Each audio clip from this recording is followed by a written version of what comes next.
नमस्कार दोस्तों, मैं मुरारी शर्मा स्वागत करता हूं आपका एमएसआई की मास्टर जी क्लासेस में। हम लोग सीख रहे थे बेसिक टैली, जिसके अंदर हमने कंपनी क्रिएशन और लेजर क्रिएशन सीख चुके थे। अब हम थर्ड टॉपिक पर आते हैं और वो है हमारा वाउचर। यहाँ आप देख रहे हैं कि ट्रांजेक्शन्स के अंदर आपको वाउचर्स नज़र आते हैं। वाउचर एंट्री करने से पहले हमें लेजर क्रिएट करने होते हैं।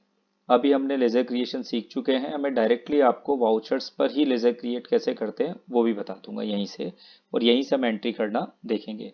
सबसे पहले हम वाउचर पे एंटर प्रेस करते हैं, और आपको नॉलेज के लिए बता दूं कि हमारे पास टोटल जो वाउचर्स हैं वो एक दिन में कितने घंटे होते हैं, 24। तो यहाँ पर भी हमारे पास 24 वाउचर्स उपलब्ध होते हैं। ठीक है, उनमें से कुछ बेसिक वाउचर्स है जिन पे हम काम करते हैं, जिसमें जैसे आपको यहाँ नजर आ रहा होगा, contra voucher F4, payment voucher F5, F6 receipt voucher, F7 journal voucher, F8 sales voucher और F9 परचेज वाउचर। बाकी अदर वाउचर्स और इनको हम बाद में देखेंगे। अभी ये बेसिक वाउचर है जो डेली रूटीन में काम आते हैं। यहाँ पर पेमेंट वाउचर जो है लाइट हो रहा है, क्यों? क्योंकि यहाँ पर हमारे सामने पहले से पेमेंट वाउचर ओपन है। कॉन्ट्रा, पेमेंट और रिसिप्ट ये लगभग एक जैसे दिखने वाले वाउचर हैं, लेकिन एंट्री अलग अलग होती है। सेल्स और परचेज एक जैसे दिखने वाले वाउचर है, लेकिन इनमें भी एंट्री अलग अलग होती है। यहाँ बात कर रहे हैं हम किसकी? जर्नल वाउचर की। ये इन सबसे अलग वाउचर है। यहाँ पर जो वाउचर उपलब्ध है हमारे पास, वाउचर हमारे पास 24 वाउचर्स होते हैं, लेकिन जो बेसिक वाउचर है वो यही वाउचर्स हैं। यहाँ हम देखते हैं सबसे पहले कॉन्ट्रा वाउचर में एंट्री किस तरीके से की जाती है। तो सबसे पहले आप कॉन्ट्रा वाउचर के लिए शॉर्टकट की प्रेस करेंगे F4। यहाँ पर ये सिंगल एंट्री मोड के अंदर है, ना तो आपको डीआर का ध्यान रखना है ना सीआर का। तो जिन लोगों को जर्नल एंट्रीज क्लियर नहीं है वो भी यहाँ पर एंट्री आसानी से कर सकते हैं। बस थोड़ा सा आपको ध्यान रखना है कि यहाँ ऊपर क्या लिखना है। यहाँ पर सिर्फ हमें एक तो डेट चेंज करनी होती है, तो डेट का आपको पता ही है। डेट चेंज किस तरीके से की जाएगी, F2 की प्रेस करके और आप डेट चेंज कर सकते हैं। अभी डेट पे आपको ध्यान नहीं देना है। यहाँ सिर्फ आज हम इस वीडियो के अंदर तीन ही वाउचर्स की बात करेंगे, कॉन्ट्रा, पेमेंट और रिसिप्ट की। बाकी बाकी वाउचर्स की अगले वीडियो में बात करेंगे। नहीं तो वीडियो ज़्यादा लंबा होगा और आपको पढ़ने में भी इंटरेस्ट नहीं आएगा।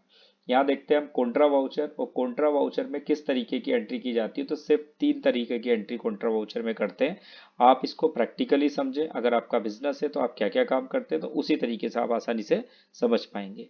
सबसे पहले अगर हम बैंक में अकाउंट खुलवाते हैं और उसमें पैसा डिपॉजिट करवाते हैं, और कभी भी हम उसमें पैसा डिपॉजिट करवाएंगे तो वो एंट्री भी कॉन्ट्रा में होगी, क्योंकि हमारे बिजनेस के गल्ले से और बैंक में पैसा जा रहा है। दूसरी एंट्री, वापस बैंक से हम अगर बिजनेस के लिए पैसा लेके आते हैं, खर्च नहीं कर रहे, हम बिजनेस से पैसा लेके आते हैं बैंक से बिजनेस के लिए, तो वो एंट्री भी कॉन्ट्रा में होगी। अगर हमने दो बैंक अकाउंट रखे हुए हैं हमारे बिजनेस के अंदर और दोनों में पैसा ट्रांसफर करते हैं तो वो भी। तो मात्र ये तीन तरीके की एंट्री आपकी कॉन्ट्रा वाउचर में होगी। अगेन रिपीट कर लेते हैं। फर्स्ट, बैंक में पैसे जमा कराना। सेकंड, बैंक से पैसे निकलवाना। और थर्ड, अपने ही एक बैंक अकाउंट से अपने ही दूसरे बैंक अकाउंट में पैसे ट्रांसफर करना जो इसी बिजनेस में काम आ रहे हैं। यहाँ हम देखते हैं कॉन्ट्रा वाउचर के लिए ऊपर आपका कॉन्ट्रा लिखा रहेगा, एंट्री नंबर 1 है आपकी। यहाँ पर हमें अकाउंट्स के आगे कुछ लिखना है और पर्टिकुलर के जस्ट नीचे कुछ लिखना है, और उसके बाद अमाउंट लिखनी है हमें और एक्सेप्ट कर देना है। बाकी अगर कोई विंडो ओपन होती है तो उसको हमें ध्यान नहीं देना अभी। सबसे पहले हम देखते हैं कि अगर हम बीओबी बैंक में पैसा डिपॉजिट करवाते हैं तो उसमें एंट्री कैसे करेंगे। इस कंपनी में हमने पहले से बीओबी बैंक अकाउंट बनाया हुआ है, इसलिए यहाँ पर हम बीओबी बैंक जैसे ही प्रेस करते हैं बी, वैसे ही हमारे सामने बीओबी बैंक आ जाता है। साइड में आप यहाँ देखेंगे तो एक लिस्ट आ रही है, इसको हम एंटर प्रेस करेंगे और सेलेक्ट कर लेंगे बीओबी बैंक।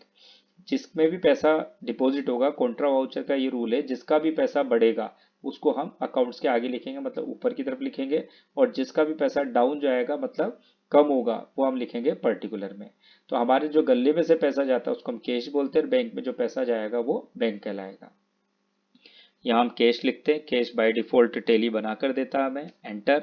हमने यहाँ 50,000 रुपीज़ डिपॉजिट करवाए। अब कुछ नहीं करना, हमें एंटर करना है। कोई भी विंडो ओपन होती है हमें ध्यान नहीं देना इस पर, कि आप जो पैसे डिपॉजिट कराते हैं कितने कितने के कितने नोट है वो विंडो है। उसके बाद आप इसको एक्सेप्ट कर दें। सिर्फ दो ही चीज़ों को ध्यान रखना।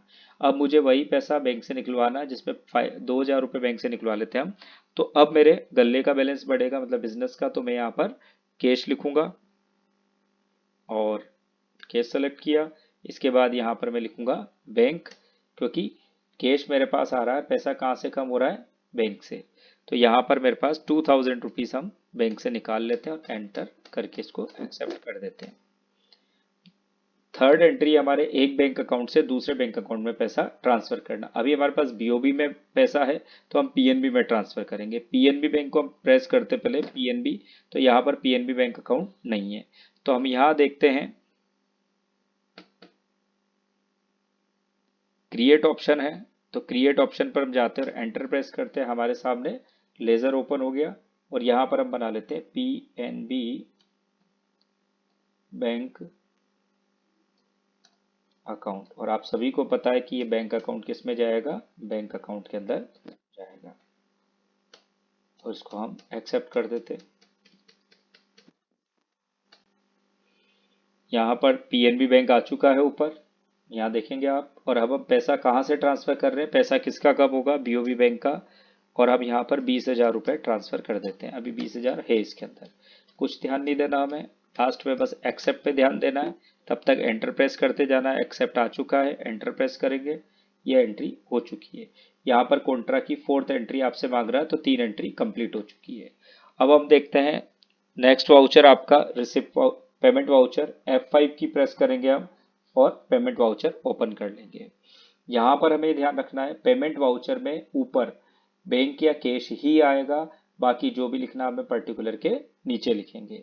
तो यहाँ हम देखते हैं बीओबी बैंक से हम सैलरी पेमेंट कर देते हैं। तो हमने सैलरी का वाउचर भी पहले से बनाया हुआ था, सॉरी लेजर पहले से बनाया हुआ था, तो हमारे सामने आ चुका है। हम यहाँ पर एंटर प्रेस करेंगे तो देखो बीओबी बैंक से पैसा कम हुआ है। यहाँ कॉन्ट्रा की तरह नहीं है कि ऊपर लिखा तो बैलेंस बढ़ेगा, पेमेंट में उल्टा काम होता है या बैलेंस कम होगा। तो यहाँ हमने लिखा बीओबी बैंक और पर्टिकुलर के जस्ट नीचे लिखा हमने सैलरी। अमाउंट डाल देते हैं हम 15,000। 15,000 का हमने सैलरी का पेमेंट कर दिया है, ये हो गया। ऐसे हम कैश में पेमेंट कर सकते हैं, तो यहाँ पर हम कैश लिखेंगे। उसके बाद मान लो हम सैलरी पेमेंट कर रहे हैं कैश में 5,000 की किसी को, तो हम 5,000 यहाँ लिखेंगे। देखो जहाँ से पैसा कम हो रहा है उसको ऊपर लिखा है, पहले बैंक से कम हो रहा था, अब आपका कैश में कम हो रहा है। यहाँ पर हमने लिखा सैलरी, तो सैलरी से सैलरी जो हमारा खर्चा है वो लिख दिया हमने। तो यहाँ पर हमें थोड़ा सा ध्यान रखना होगा कि पेमेंट में उल्टी एंट्री होती है। यहाँ पर लिखेंगे हम अमाउंट और इसको भी कर देंगे एक्सेप्ट। तो यहाँ पर हमने देखा कि पेमेंट में सिर्फ 2 तरीके की एंट्री होती है, कैश में पेमेंट करो या बैंक से पेमेंट करो। नेक्स्ट देखते हैं हम रिसिप्ट, तो उसके लिए प्रेस करते हैं F6। तो यहाँ पर हमने F6 की प्रेस करी और यहाँ देखेंगे आप रिसिप्ट वाउचर आ चुका है। रिसिप्ट वाउचर में भी 2 ही तरीके की एंट्री होती है, या तो आप बैंक में रिसिप्ट करो पैसा या कैश में। यहाँ हम कर लेते हैं पहले बैंक में रिसिप्ट, तो हम बीओबी बैंक में पैसा रिसिप्ट कर रहे हैं। अब हम देखते हैं कि किससे रिसिप्ट करें, किस चीज़ का रिसिप्ट करें। तो यहाँ लेजर नहीं है उससे रिलेटेड, तो हम एक बार यहाँ लेजर बना लेते हैं क्रिएट ऑप्शन पर जाकर और यहाँ लिख देते हैं हम कमीशन रिसिप्ट। जब भी आप इनकम का लेजर बनाएं तो उसके आगे रिसिप्ट या इनकम जरूर लिखें, ये जाएगा आपका इनडायरेक्ट इनकम में। और इसको हम एक्सेप्ट कर देते हैं। देखो हमने डायरेक्ट लेजर बनाना भी सीख रहे हैं हम साथ के साथ। यहाँ पर कमीशन रिसिप्ट यहाँ डाल देते हैं हम 25,000, बैंक में पैसा गया हमारा। इसके बाद हम कैश में अगर रिसिप्ट करते हैं कमीशन, तो कैश ऊपर लिखेंगे बैंक की जगह पर, कमीशन हम नीचे लिख देंगे। और यहाँ 2,400 रुपये हम कमीशन रिसिप्ट कर लेते हैं। अमाउंट लिखा और हमने इसको एक्सेप्ट कर दिया। अब इन सभी की अगर हमें एंट्रीज देखनी है तो हम पहले एस्केप करेंगे, कीबोर्ड की एस्केप की प्रेस करके, और यहीं पे वाउचर के नीचे डेबुक है और सारी एंट्रीज आपको जो भी आपने की वो सब यहाँ पर नजर आ जाएंगी। आपको किसी भी एंट्री में कुछ भी करेक्शन करना है तो आप यहाँ पर किसी पर भी एंटर प्रेस करें और जो भी आपको करेक्शन करना है वो करेक्शन आप करके और इसको वापस से एक्सेप्ट करें और ये एंट्री आपकी कंप्लीट है। अगेन आपको वापस से जाना है तो वाउचर पे जाके आप कोई भी एंट्री कर सकते हैं। तो उम्मीद है दोस्तों आपको ये टॉपिक समझ में आया होगा और आगे भी हम इसके जो पेंडिंग वाउचर्स है, हमारे बेसिक वाउचर जिसमें हमारे पास जर्नल वाउचर है, सेल्स और परचेज वाउचर है, इनको हम नेक्स्ट वीडियो में समझेंगे। धन्यवाद।